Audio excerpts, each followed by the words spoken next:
Hi good morning. तर स्वागत आहे तुमचं नवीन व्हिडिओमध्ये। तर आज आहे नवमी आणि आज आमच्या आजींचे पित्रे म्हणजे ज्या काही स्त्रिया नवऱ्याच्या आधी एक्सपायर झालेल्या असतात तर त्यांचे पित्र त्या कोणत्या पण तिथीला वारलेला असतो त्यांचे पित्र नवमीलाच असतात, म्हणजे आयो नवमी असं म्हणतो। तर आज पित्रे आमची, त्यासाठी आमच्या दोघींची तयारी चालू सगळी। इथं चुरम्यासाठी गोडपुरी, साधी मिठाची पुरी, परत ही काय गोड भजी, तिखट भजी, कुरडई हे सगळं, परत धिरडे असं सगळं एकत्र केलं आहे। त्याचा चुरमा करायचा। इथे पीठ मळून ठेवलंय चपात्यांसाठी। इथं ही शेक भाजी, कुकरमध्ये भात आहे, इथं खीर बनवली आहे आणि आत्या वड्यांची तयारी करताय, पाटोळ्या। इथं रशी आता वडे थापायचे आम्हाला, तर आत्या वड्यांचं पीठ बनवून घेत आहे आणि इथं काळी रशी। तर सगळं स्वयंपाक झालंच आहे, फक्त चपात्या राहिल्या आता। आजी जेवणार म्हणजे आजीच्या नावाची एक सीन जेव घालायची आणि मग बाकीचे गावातले जे काही लोक बोलवले त्यांना जेव घालायचे। तोपर्यंत घरातले कोणीच काही खायचं, भरपूर लोक बोलेल। हा, यावेळेस आमचे मोठे पित्र आहे। मागच्या वर्षी आमचं लग्न झालेलं होतं तर पुरणाचे पित्र केले होते, कारण ज्या घरी लग्न होतं जेव्हा जे पित्र येतात ते पुरणाचे करायचे असतात, म्हणजे पुरणपोळीचे। हा, सोनाचं लग्न झालं मग सोनानी पुरणपोळीचे पित्र केले। आज मम्मीचे, म्हणजे त्यांच्या घरी 3 पित्र असतात।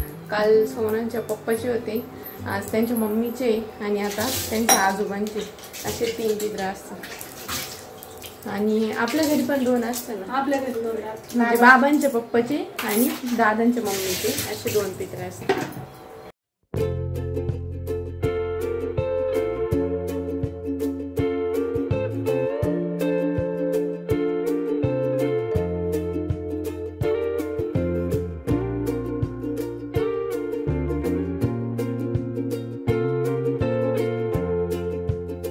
बघा अशा थापून ठेवल्या आम्ही वड्या, आता त्या कट करून घ्यायचे। आमच्या घरी पित्र आहे आजीचे, किंवा बाबा नैवेद्य दाखवत आहे। बाबा नैवेद्य दाखवत आहे कारण बाबांचे पप्पांचे आणि दादा पण बाबा नैवेद्य दाखवणार कारण बाबांचे पप्पांचे पण पित्र आहे आणि दादा पण दाखवणार कारण दादांच्या मम्मीचे पण। झालं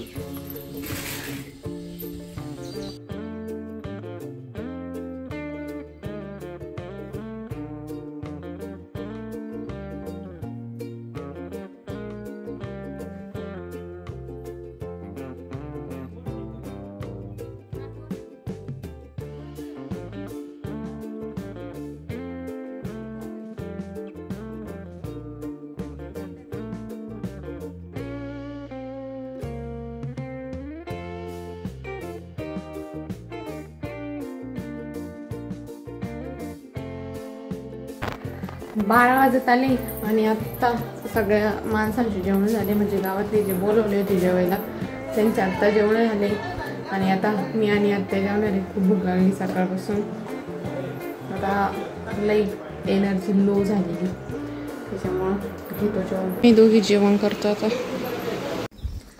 चला, मस्त झोप वगैरे झाली। आज लई झोप आली कारण आज सकाळी लवकर उठले होते, त्याच्यामुळं आज इतकी झोप आली की जेवण केलं, ब्लॉग एडिट केला, डायरेक्ट झोपले। तर आता 4:30 वाजले, आत्ता उठते। तर चला जाते, चहा वगैरे घेते। आज सकाळी खूप सारं काम होतं पण संध्याकाळी रिलॅक्स आहे, कारण आज काही स्वयंपाक करायचे नाही, सकाळचंच भरपूर आहे। आणि एखाद्या वेळेस सकाळी जे काही 3-4 जण जेवायचे राहिले होते, म्हणजे गावात ज्यांना आमंत्रण होते, तर ते बोलले की संध्याकाळी येऊ।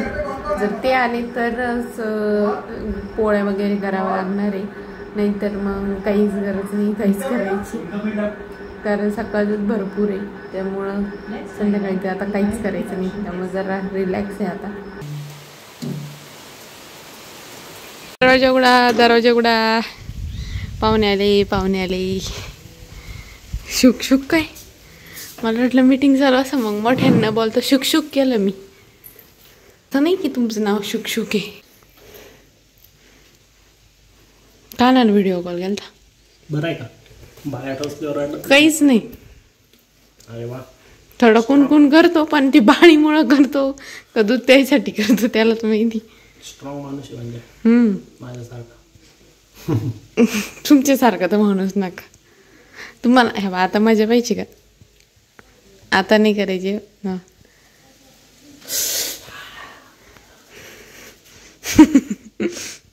इतका स्ट्रॉंग आहे का तो? जोरात पाऊस आलाय दिसत नाही पण वाजत असेल.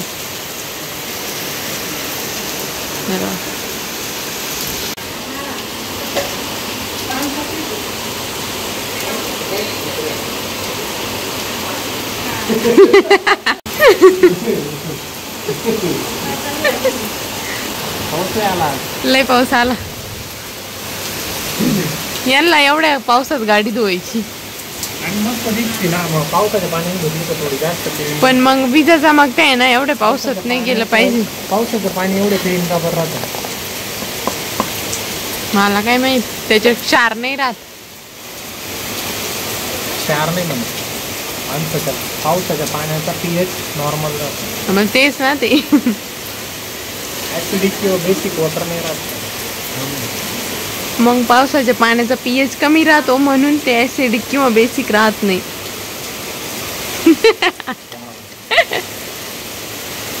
कळलं का? असं राहतं. हे बघा इतका जोरात पाऊस चालू. क्वालिटी हो छान दिसते. वरतून जर पाहिली ना वरतून लय वाट दिसते. आणि यांनी पाहे काय केलंय डब्बा डोक्यावर घेऊन. होय फोटो काढला तुमचा. उभे होते डब्बा घेऊन आले ते भांडू राहिले. इथं भांडणं चालू आहे कारण लहान पोराला पावसात खेळायचं आणि त्यांची मम्मी त्यांना ओढून राहिली.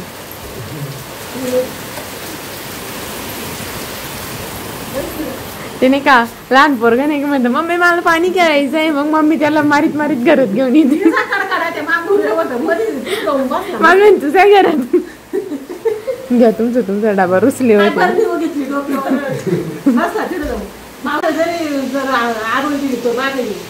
कानाला इतकं थंडी वाजते काना जाणारच नाही.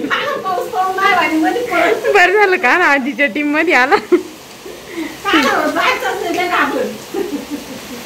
नाही घाबरायचं नाही पण गारव्याचं त्याला ये.